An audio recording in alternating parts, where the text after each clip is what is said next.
Il était une fois, dans un royaume lointain, un roi bienveillant qui vivait avec ses 12 enfants dans un magnifique château. Le roi était veuf depuis de nombreuses années et élevait seul ses 11 fils et sa fille unique, Elisa.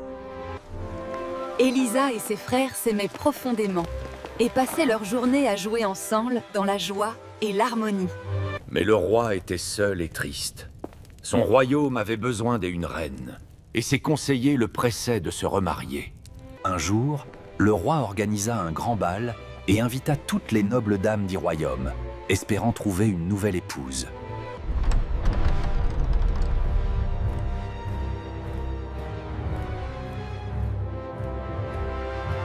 Le roi, charmé par sa beauté et son élégance, ne vit pas la noirceur qui habitait son cœur. Le roi épousa la mystérieuse dame en noir, et elle devint la nouvelle reine du royaume. Mais Elisa et ses frères ressentaient un mauvais pressentiment en voyant cette femme devenir leur belle-mère.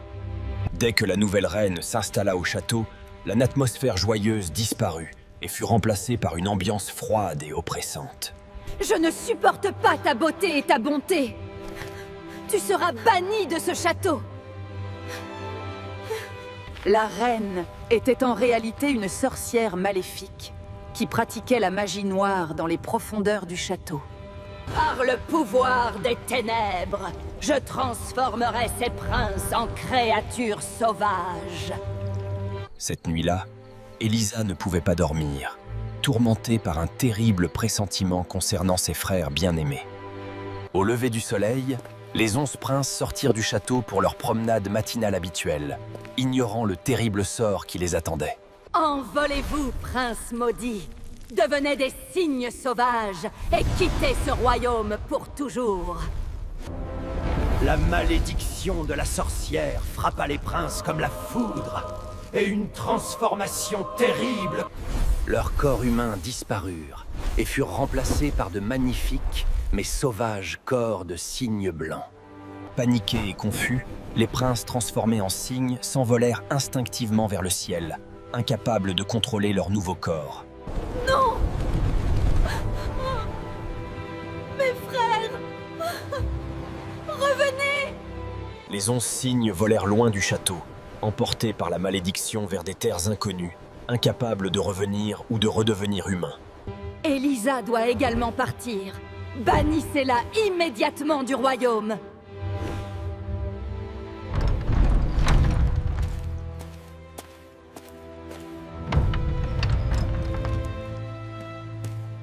Elisa s'enfonça dans la forêt profonde, commençant un voyage périlleux vers le inconnu, guidée seulement par l'amour pour ses frères. Après des heures de marche épuisante, Elisa trouva un ruisseau où elle put se désaltérer et reprendre des forces.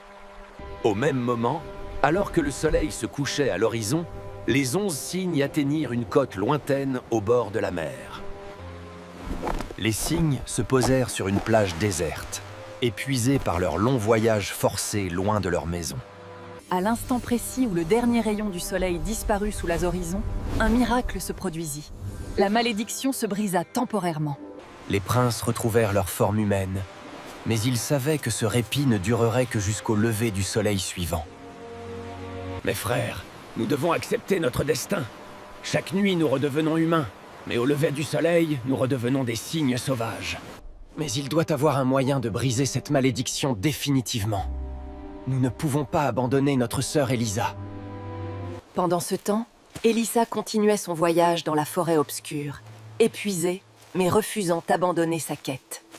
Finalement, vaincue par l'épuisement, Elisa s'endormit sous un grand chêne protecteur, ne sachant pas ce que le lendemain lui réserverait. Cette nuit-là, Elisa fit un rêve magique. Une fée bienveillante lui apparut dans son sommeil, envoyée pour l'aider dans sa quête désespérée. Elisa, courage mon enfant! Pour sauver tes frères de la malédiction, tu devras accomplir une tâche difficile et douloureuse.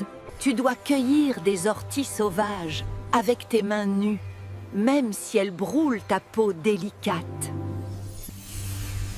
Avec ces orties, tu devras tisser 11 tuniques magiques, une pour chaque frère. Mais attention, Du moment où tu commences jusqu'à ce que tu termines, tu ne dois prononcer aucun mot. Même un seul mot. Je comprends maintenant. Je sais comment sauver mes frères. Dès l'aube, Elisa se mit en quête des orties sauvages, déterminée à sauver ses frères, peu importe la souffrance que cela lui causerait. Elisa trouva un grand champ de d'orties sauvages. Elle savait que les toucher serait atrocement douloureux, mais l'amour pour ses frères était plus fort que la peur. Au moment où ses mains touchèrent les orties, une douleur brûlante terrible traversa son corps comme du feu. Mais Elisa ne cria pas et ne lâcha pas prise. Les larmes coulaient silencieusement sur ses joues. Mais Elisa continua courageusement à cueillir les orties. Au même moment, au lever du soleil, sur la plage lointaine, les princes furent de nouveau transformés en cygnes par la malédiction cruelle.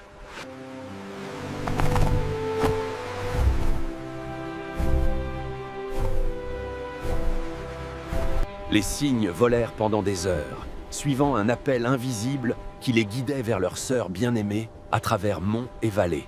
Elisa trouva refuge dans une grotte et commença le travail long et douloureux de préparer les fibres de ortie pour le tissage. Ses mains délicates de princesse n'avaient jamais connu un tel labeur. Chaque mouvement était une agonie, mais elle ne... Guidés par un lien mystérieux de sang et des amours, les 11 cygnes découvrirent enfin l'endroit où leur sœur se cachait. Les cygnes s'approchèrent prudemment de la grotte, sentant instinctivement la présence familière de leur sœur adorée à l'intérieur. Elisa vit les cygnes et reconnut immédiatement ses frères. Elle voulut crier leur nom, mais se rappela juste à temps qu'elle ne pouvait parler sous peine de les tuer. Les cygnes reconnurent immédiatement leur sœur et se précipitèrent vers elle dans une émotion joyeuse. À travers les yeux du cygne, Elisa pouvait voir l'âme de son frère emprisonné. Et son cœur se... Elisa, incapable de parler, utilisa des gestes pour expliquer à ses frères le plan magique qu'elle devait accomplir pour briser leur malédiction. Quand le soleil se coucha ce soir-là, les cygnes retrouvèrent une fois de plus leur forme humaine, et les frères purent enfin serrer leur sœur dans leurs bras. Les retrouvailles étaient douces amères. Une joie immense mêlée à la tristesse de savoir que cette forme humaine ne durerait que jusqu'à l'aube. Elisa, Tes mains, elles sont si terriblement brûlées et blessées. Tu endures tout cela, et pour nous.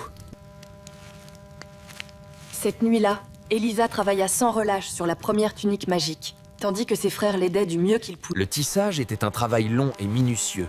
Chaque fil devait être placé parfaitement pour que la magie fonctionne et puisse briser la malédiction. Mais comme chaque nuit, l'aube arriva trop rapidement, et les frères surent qu'ils allaient bientôt redevenir des cygnes. Courage, ma sœur chérie. Nous croyons en toi. Continue ton travail, et nous serons bientôt libres.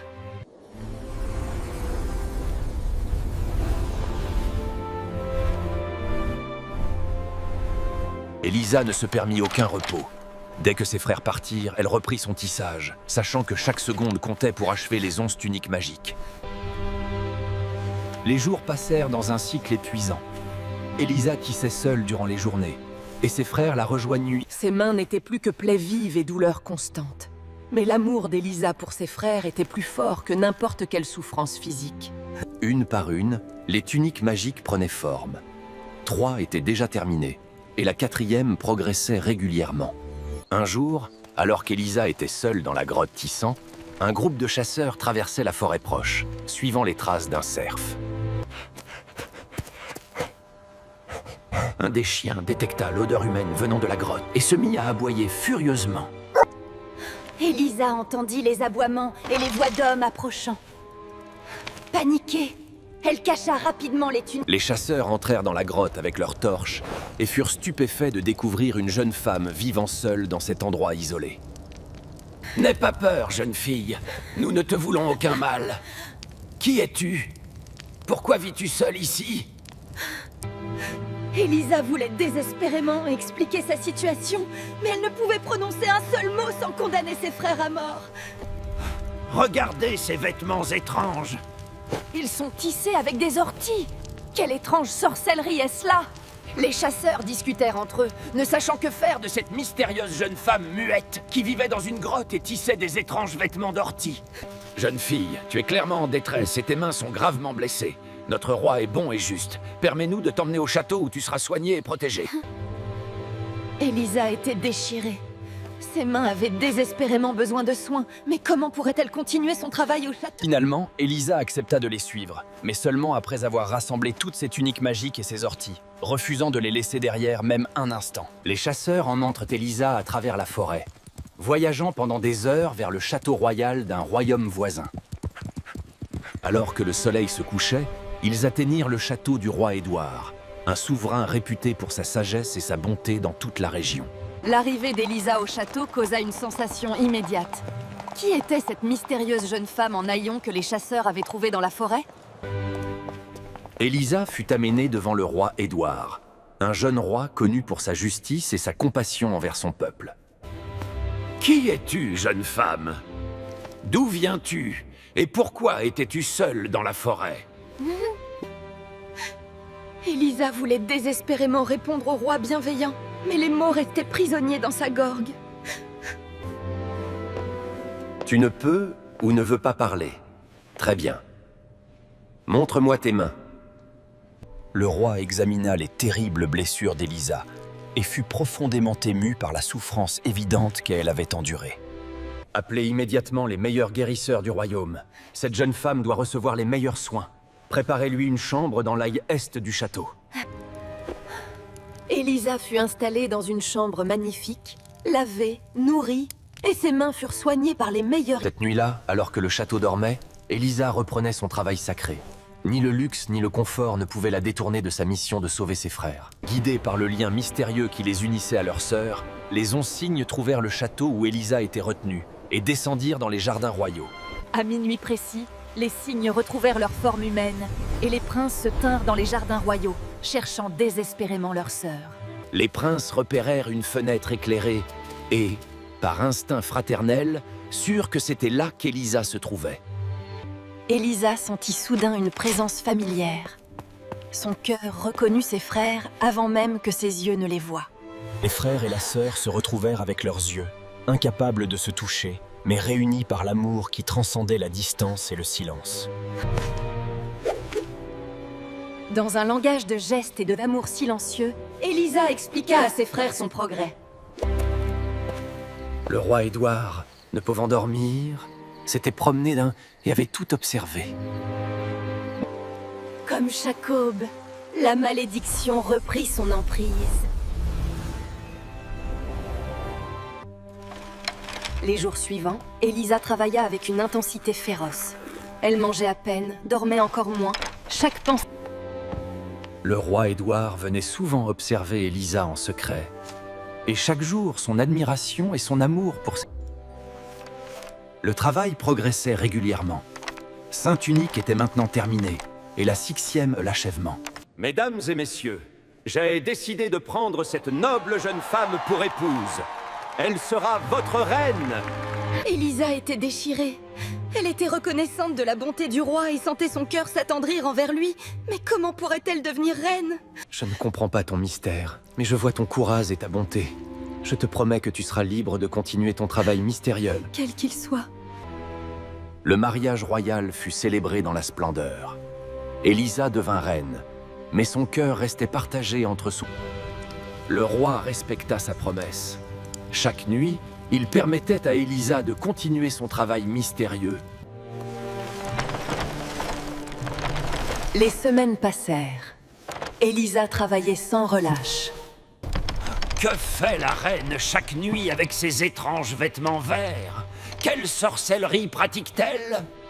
La reine ne parle jamais. Elle pratique des rituels nocturnes étranges avec des plantes. Je dis qu'elle est une sorcière dangereuse qui a ensorcelé notre bon roi. Les conspirateurs réussirent à convoquer un tribunal. Elisa fut accusée de sorcellerie et elle ne pouvait se défendre sans parler. Elisa, mon amour, dis seulement un mot. N'importe quoi pour te défaire. Je t'en supplie, parle! Même face à la mort, même pour le homme qu'elle aimait, Elisa refusa de parler. L'amour pour ses frères était absolu, son sacrifice total. Elisa fut condamnée au bûcher comme sorcière. Mais même face à la mort, elle ne trahirait jamais ses frères en prononçant un seul mot. Elisa, mon amour, mon épouse, mon cœur, je t'en supplie, Dis juste un mot et je te sauverai. Elisa avait travaillé jusqu'à la dernière seconde. 10 tuniques étaient parfaitement terminées, mais la 11e manquait en... À cet instant précis, guidés par le lien magique avec leur sœur, les 11 signes arrivèrent, traversant... Avec les dernières forces qui lui restaient, Elisa lança les tuniques magiques vers ses frères bien-aimés. Les tuniques magiques touchèrent les signes, et la malédiction commença enfin à se briser dans une explosion de magie pure. Les princes retrouvèrent leur forme humaine dans toute leur gloire. La malédiction était brisée. Seul le plus jeune garda une aile. Mes frères, mes chers frères adorés, vous êtes enfin libres. La malédiction est brisée. Elisa,